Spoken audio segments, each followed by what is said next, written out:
Okay, awesome. We're live. Everything's working. Yay. Technology, right? All right, hi everybody. I'm Co Hodges. I'm one of the co-founders and lead instructors at Unraveled Academy, and today I'm super stoked to be speaking with a woman who needs no introduction, the amazing India Earl. Thank you so much for being here. Thank you.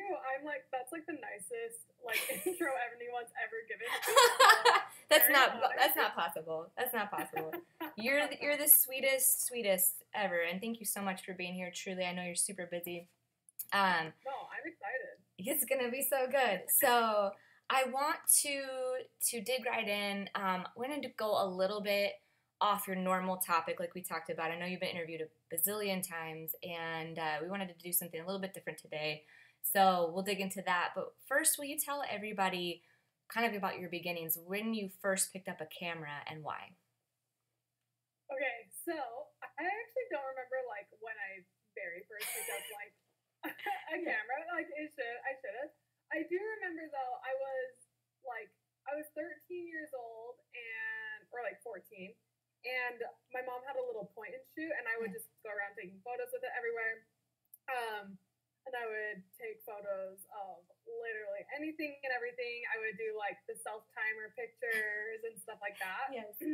So then she gave me a DSLR for Christmas. I think it was a Rebel T1i or something like that. Just the littlest, cutest little DSLR. Yeah. And I remember taking it out that day and taking a photo of I think it was a fence post. And I was like, oh my gosh, the background is so blurry and I'm an artist. And I did it.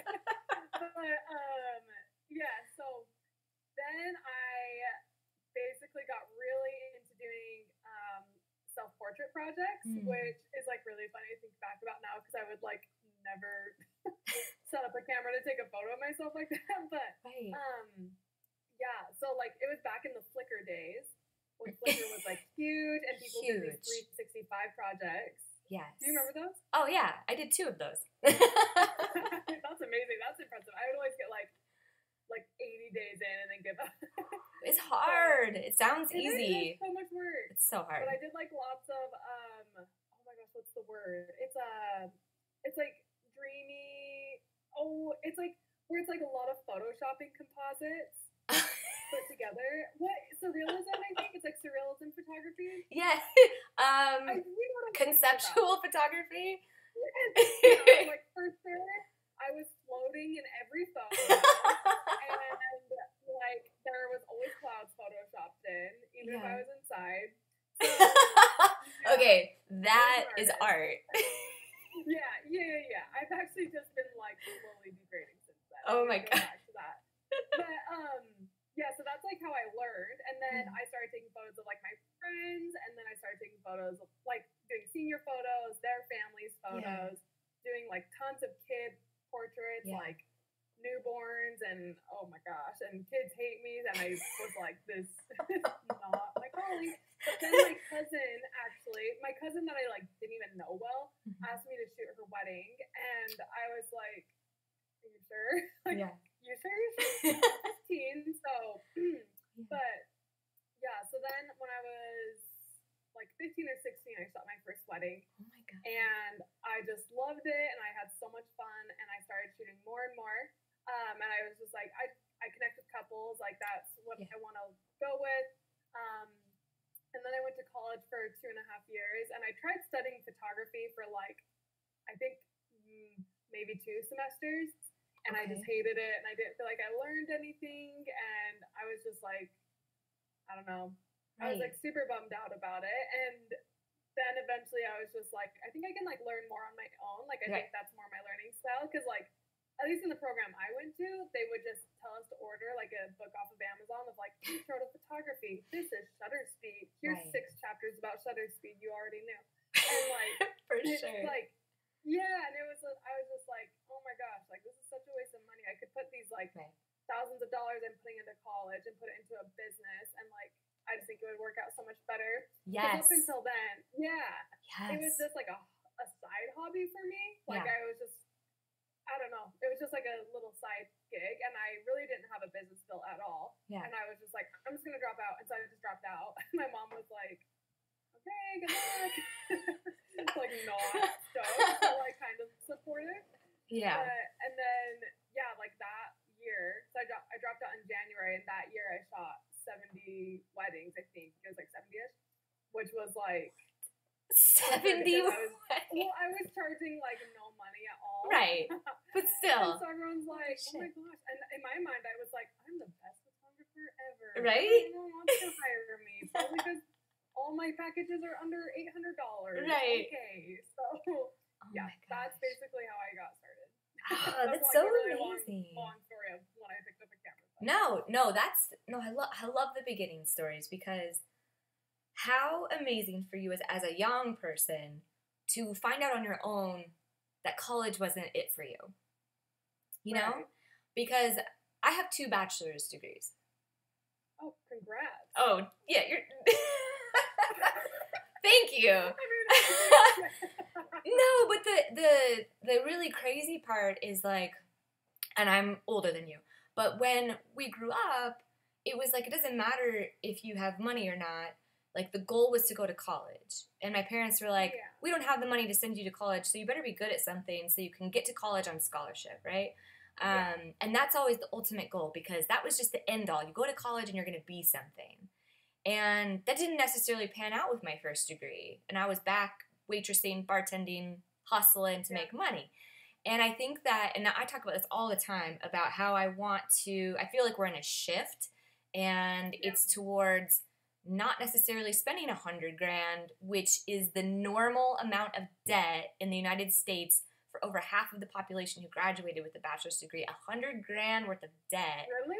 Yes, girl. I talk about this all the time, because it's a cultural perception that's success for people and for your kids, and you want that. And we have college accounts, and we do all these things.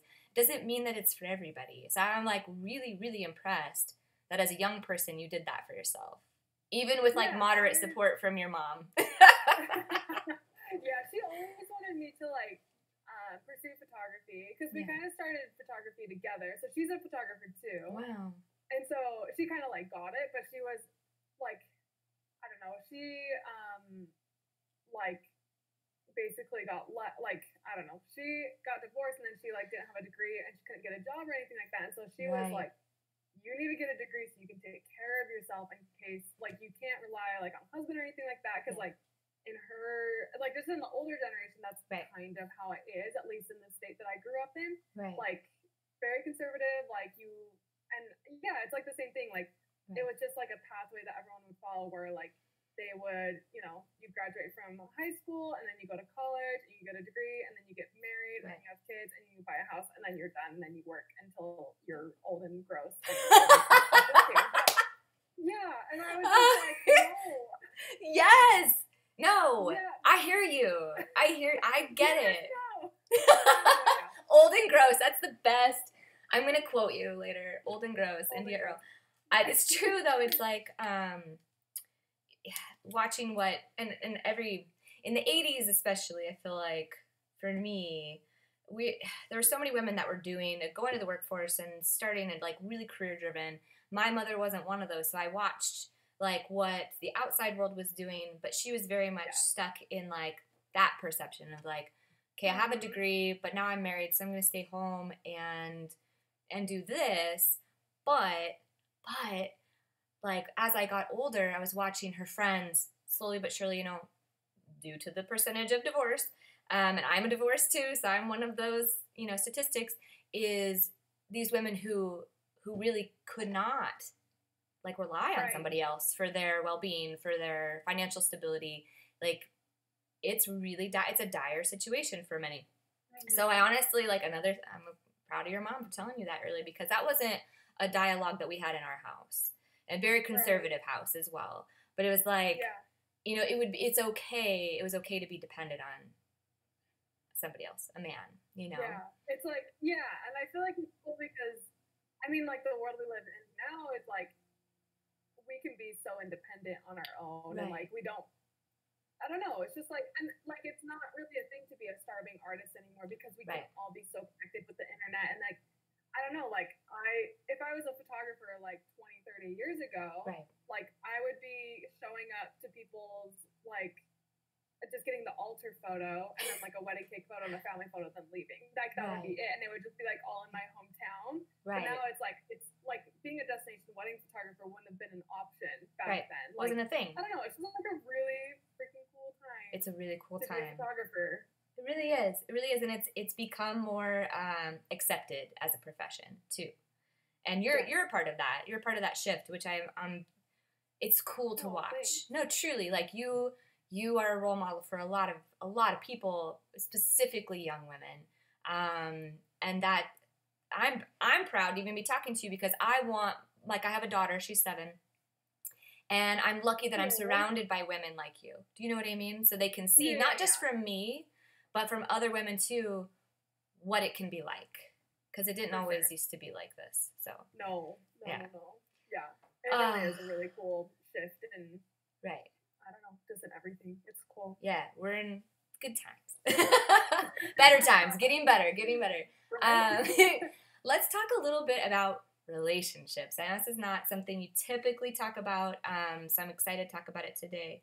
But specifically about like you and your husband and your dynamic together and having 2 creatives in one household, and what's that like? So can you start off by giving our listeners just a little bit of a backstory on you 2? Okay, like how we met? Yeah. Okay, so we met, I don't know how many years ago it was. We've been married for 3 years. Okay. And then we live in Utah, and so people like don't date long here, and people also get married really young. So when I tell people this story, they're like, "Are you okay? Like, blink twice if you want us to save you." So I'm 23, so I got married at 20. Yeah, that's right. I like it so bad with the timeline. So basically, we met, I think I had just turned 18 or 19. And we met going on a backpacking trip to Havasupai, which... That's my state. That's my state. Oh, you're in Arizona? I am. Oh my gosh. Yeah, so Jay is from Arizona. Okay. Yeah, so we go down there all the time. But, yeah, so we went to Havasupai, and we were the only 2 people out of, like, the group of 6 or whatever of us that didn't know each other. And, like, it was so funny because, so for that hike, you have to do it at night because it's so hot because it's in the Grand Canyon. So we met up at, like, midnight, and we were just in this, like, pitch black parking lot, and there was no one around, and all of a sudden I, like, turn around, because we drove in different cars. I was coming from Utah. I turn around, and I see this man running at me, and he's wearing man pajama pants with the Twinkie logo all over them, the Twinkie mascot, which, like, why man pajama pants? They were for sure from, like, Kmart or something like that. Right. And he's barefoot, and he has a turban on his head, and like a crazed look in his eyes, and he came up and just grabbed me, and I don't know who it is, and he just hugs me, and he's like, "I'm so excited to meet you," and I was like, I don't know if I'm being kidnapped.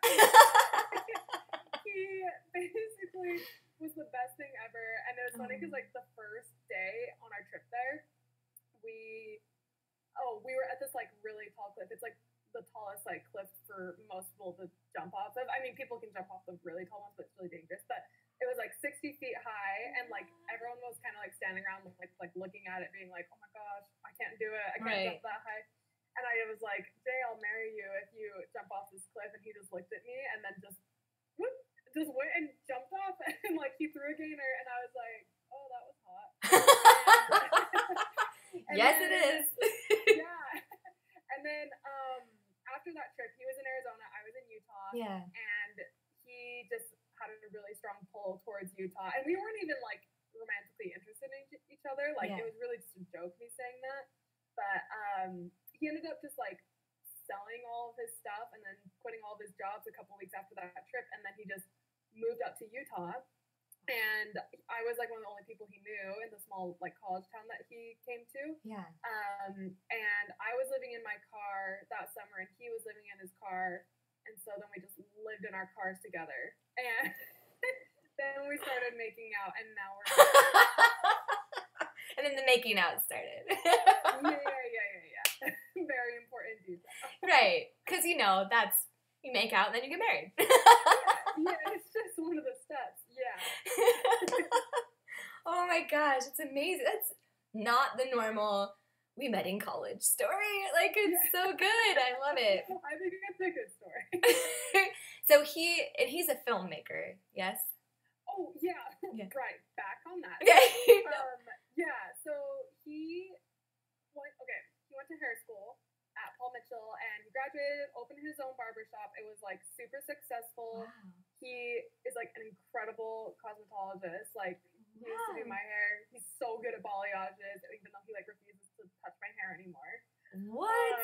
That's amazing. I know. But he's really good. He, like, loves doing men's cuts and things like that.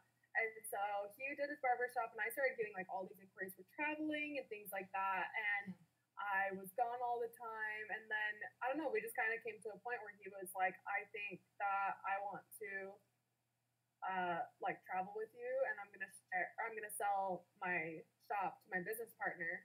And so then he did. And then we were just like, okay, I guess we're going to travel the world for the next couple of years. And so then we have just been traveling. And in the meantime, he picked up a camera, and he's just been really good at it from the beginning. And so, yeah, he does wedding films. His business is, like, incredibly successful. He, like, doesn't share any of his work because, I don't know, it's just, he's not trying to, like, get business. He mostly just wants to do videos so he can, like, be with me. And now it's cool because we get to, like, do everything together, and, like, we don't miss a beat with each other. Like, we get to experience everything together. Like, every trip, every second of it. Like, and even being at home, we're always together, which is kind of a lot of time together. Yeah. Like, really cool. I wouldn't have it any other way. Oh, that's amazing. Oh my gosh, that's amazing. So you're kind of you're his muse. You're his creative muse. Oh, that sounds like sexy. I don't know. For sure, I can hear it. I can hear it play out through the story. Oh my gosh. I'm pretty sure he moved to Utah for you. I don't think it was just you were the only person he knew there. I'm pretty sure. Maybe. That's amazing. Oh my gosh. So what is it like though having two creatives? What do you think is the most difficult part of having two creatives spending every moment together in one house? It's probably spending every moment together. Yeah. It's like the best and the worst thing. Right. Because Jay is like 50% introverted, 50% extroverted. And so he needs his alone time, and it's like we can't get that really unless we, like, purposely make it happen. Like, which is, you can't really do that when you're busy all the time, you know, like being like, hey, I'm just gonna go over here for 3 hours, like, I'm just gonna sit over here until you're done being alone. Like, it's kind of weird like that. But yeah, I don't know, just, like, I guess having alone time like that. And I think for how we are, like, being, like, we sleep together, we make breakfast together, we, like, run errands together, we edit together, we shoot together, like, everything we do is together. And, like, we have all the same exact hobbies too, like, so we do all of those together. It's not like we have, like, separation during that time or anything like that. So yeah, it's like we have to make those alone time things happen, and it doesn't happen very often. And I think we do butt heads sometimes. It's never really about anything, like, on a creative scale, I guess. Like, I feel like we have expectations set of, like, this is where I come in, this is where you come in, like, this is where, like, you need to have these growing pains, and I'm going to step out, and, like, I'm not going to interfere with your, like, process of, like, your creativity. I feel like I could teach Jay everything I know, and I basically have, but, like, it comes to a point where, like, he needs to figure out, like, who he is as an artist on his own, and, like, his creativity, and, like, where he gets it from, and, like, I don't know, he just needs to, like, have those frustrating times of, like, growing. Like, he can't just have it handed to him. And so I feel like we do a good job of, like, having everything separated. Like, this is, like, when something has to do with, like, my business, then, like, I'm the boss. When something has to do with his business, he's the boss, and I'm just there as a resource if he needs, you know? Oh, absolutely. So I think we have, like, good expectations set between the both of us. So we don't really get mad at each other. And, like, when we do get pissed off at each other, because it totally does happen. But yeah, it's inevitable. yeah, we usually will just end up looking at each other and being like, this is like the dumbest thing. Like, why are we fighting about this? Like, this is literally so stupid. Like, what? This is not worth Right. being pissed off. And then we'll usually just end up laughing, like, literally 30 seconds into a fight. So, Oh. I don't know. I don't know what that means, but I think it's good, probably. I'm gonna tell you, 11 years older than you, that's really fucking good. That's really good. No, truly though, there's something to be said for that. That's hard to share that much space with somebody. You're gonna have quarrels. It's like human nature to be the same thing if you were with a friend all the time, you know. Right. And I think it's so great that you honor each other's independence, because ultimately, you know, you're two individuals living life together. You're sharing the experience together. It's not like, you know, like this true dependency. Like, I see it in both of you, just like this. You just choose to do all this together. It's really beautiful, truly. Yeah, it is really awesome. Like, I know so many other couples that are creatives under the same roof, and they run businesses together and everything like that. And I have seen it come in between their relationship all the time, and we just have always like been like, no photo taken or like amount of money or business or like whatever is worth more than our relationship. So I think that like we are really good at like saying no to certain things and knowing where to draw the line and what is worth and not worth our time and our energy and things like that. So absolutely, healthy boundaries. Like finding balance, which is hard, but yeah. Well, it's hard, and it's ever evolving as your life changes. And I know, like, you're mega busy right now, Biggie. You are big, mega busy right now. And I know that you just like launched your new website and you're doing all these things with education, and it's huge, huge, huge.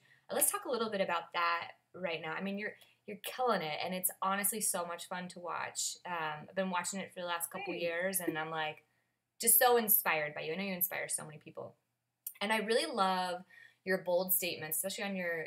I know, and I don't know if you just did a little rebrand but your new website that you just released for the new year, awesome. And from like Sarah and my standpoint, running an educational platform, like we really had to hone in on like, okay, what are our core beliefs here, and what do we stand for, and then you build upon that.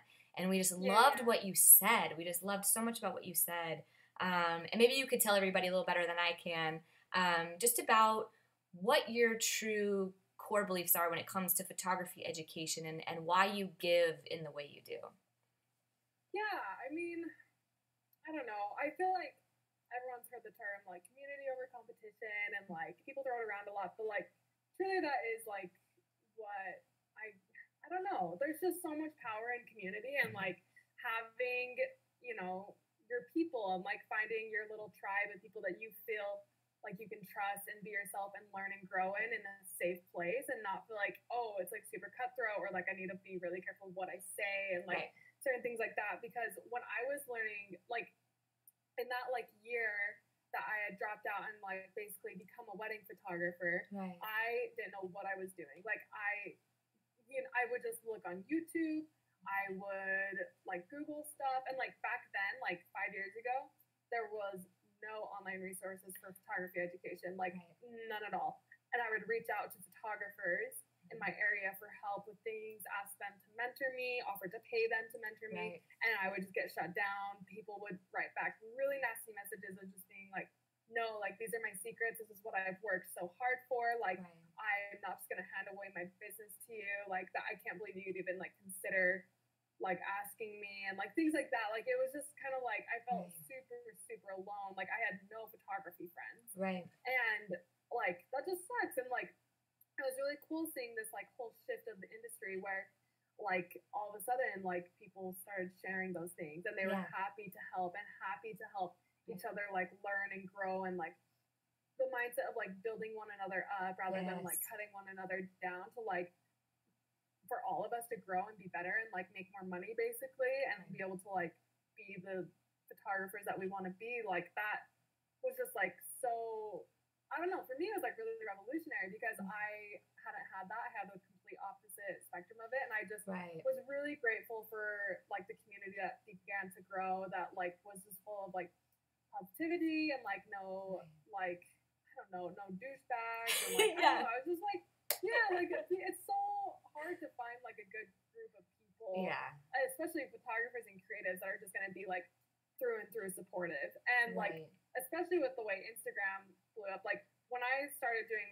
photography, like Instagram was not really a thing yet. Right. And like I was still doing Flickr for most things. Yeah. And like with Instagram, I was able to all of a sudden like reach all these people and like find like, oh, I can just message that girl whose work I love so much. Like Right. like, and it's so funny, like a couple months ago I found this girl's Instagram who I followed on Flickr, sorry. Yeah. And she was like the reason that I got into photography. And she is so incredible. Her name is Georgia Hardy or something like that. Something like that. Whatever. Yeah. She's like a conceptual photographer, right? Yeah. And it was so cool because I got to message her and talk to her, and like I would not have been a photographer without her. And it's like, I don't know, it's just like really cool, like how easy it is to like make friends on Instagram. And like so many of my like really close friends are people that I have met through Instagram now. And it's just, I don't know, I feel like a lot of people bash on it, but it's like I'm so grateful for it. It's such an amazing platform. And sorry, what were you gonna say? No, I'm saying yes, absolutely. No, I agree. I think it is an amazing platform. I'm obviously there's a dark side to anything social media related, but when it comes to like the loneliness and the isolation that can come from having a creative entrepreneurship in general, let alone photography, when you're first starting out, it is very lonely. And I met all of my people that are surrounding me currently. 90% of them I met online. Oh, that makes me so happy. Right? It's true, though. It's true. I literally run a business with a person I met. We met in the Looks Like Film group, Sarah and I, and we now run a nonprofit and then Unraveled together. That's so cool. I'm like that. Like you would have never been able to meet if it weren't. No, we're on opposite sides of the country. Like the community growing into that, like where people are happy to like connect with one another and like help each other and build one another up, and I don't know, it's like that's so cool. Yeah, that's what it's all about, and I feel that from you, and I think that's really cool because in your brand, you really exemplify the true community aspect. You really do. So like, kudos to you for that. You can feel it. Everything that you put out there really is about that. And then I was telling you before we started this, you know, you were just at the Let's Go workshop, and one of my girlfriends messaged me, and she was like, man, she's just so rad, like, but really rad, like down to earth and just a good person. And she's like, and because everybody thinks that, you know, and then, you know, every once in a while you're like, oh, and that's not really what I planned on meeting. And it's true. I always say that I'm like, if anybody ever thought something about me online and then I met them in real life and they were disappointed, I would be like crushed. You know? Yeah, I feel like it's so funny. Like I've had people, I don't know how to feel about this still, but I've had people at workshops come up to me and they're like, I just like really expected to not like you. I'm like, what? Oh no. And okay. But I like really like, you're like just such a person, and like I actually really like you. Like I just didn't expect that. I'm like, okay, I don't know why that's happening, but I'm like glad that like I don't know. I love those opportunities to like go to workshops in person and like meet these people and like create those little like workshop families, and I don't know. It's like so much fun. Absolutely. Oh my gosh. Well, I think too for you because you really do. You have, you know, a massive following. Everybody's in love with you. And I'm sure that that's probably just part of why they're saying that. You know, they're just like intimidated by your success. And that's just natural. It's human nature. Be like, I'm going to meet this person in real life. They're the queen, you know? It'd be like meeting the queen. Oh my gosh. Well, I want to know, because obviously like you're hitting the ground hard, you know, for 2019. Can you tell everybody what this next year is going to look like for you? I actually haven't shared this with anyone else. Oh my God, I'm nervous. It's like, I'm so excited about it. So basically, what I'm doing, this is like my really big project that I'm going to launch, that I'm like, I don't know, like I never thought when I became a photographer that I'd be like doing this, but I'm so grateful that I'm going to do it. But, so I just launched my new website. So I have like my personal work, like my wedding photography and things like that on one, and then all my education and like online resources and stuff like that on another, right? So I have always kind of felt like I have this amazing platform. Like I have such a wide reach. I have such a great community surrounding me, like just the best, right? And I just started to feel like this would all just be such a waste if I only used it on myself. And I think that like it can grow into something so much more and so much better than it is right now, because I am a limited source of knowledge and I'm not qualified to teach about certain things. And there's just, and like going to workshops over the past couple of years, like I get to meet all these incredible like instructors and students and things like that. And like there's just so many people that have so much to say, but they just don't have the platform to say it. Right. So basically what I'm going to be shifting my education website into is to basically be like a build your own online workshop, because it's not always like an option for people to like throw thousands of dollars into going on a trip for a week, going to a workshop where they like sit and look at keynote presentations all day, and they get like to shoot something with everyone else that's shooting the same thing. Like, I don't know, like sometimes it's not everything that's cracked up to be. There are those workshops out there that I love and I will always go teach at. Like I would literally teach at them for free because I just love the family and the community so much.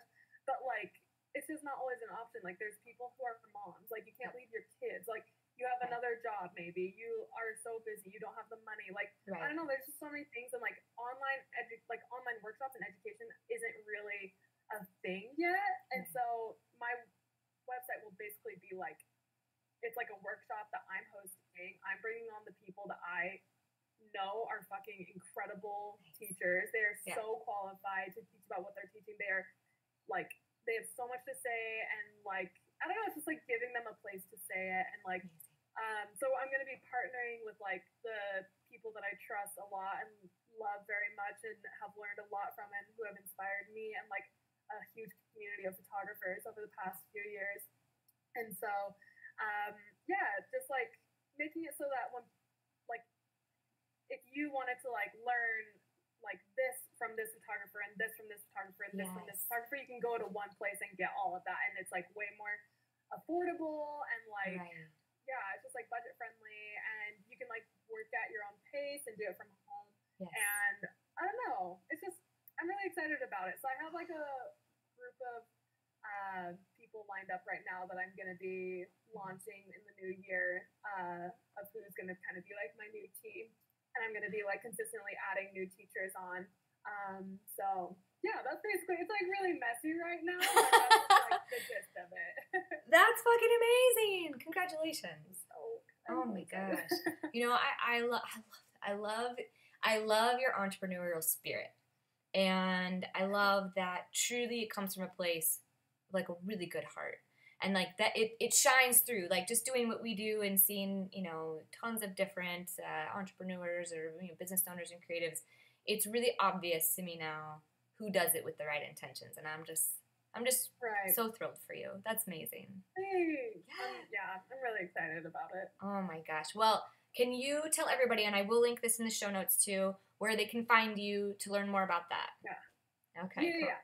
So my personal site with my photography work is indiaearl.com. And then my education site is indiaearleducation.com. Perfect.